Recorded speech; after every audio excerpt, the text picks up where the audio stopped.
nTopology is meant to be used to complement and work with your current engineering tools, so we don't typically start from zero. Instead, we import into nTopology things like CAD or mesh files that we have already designed, or even in combination with other engineering data and test results, for example from structural analysis and optimization, or CFD data. We then use these inputs as references to create complex geometry and designs that are difficult or impossible to do elsewhere. We can export what we've done in nTopology into files or data for the next design iteration, for manufacturing, or as files to be further analyzed or optimized in external analysis software and solvers depending on your specific applications.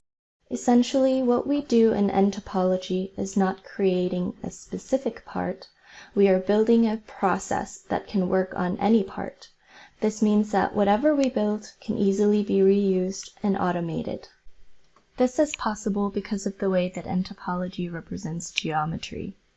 The legacy method of describing geometry is through boundary representation, or BREP for short, where faces are created and joined together by edges to separate the inside and outside of a solid part. nTopology works quite differently. It describes the same geometry or volume using a mathematical equation. This is a much more lightweight way of handling geometry data, and because we're only working with equations, we're able to very quickly generate complex structures without adding to the file size.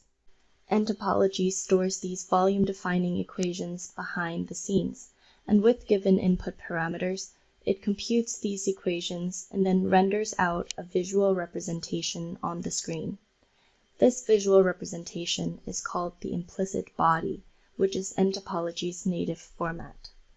There is an implicit field associated with every implicit body, which allows us to visualize these behind-the-scene equations.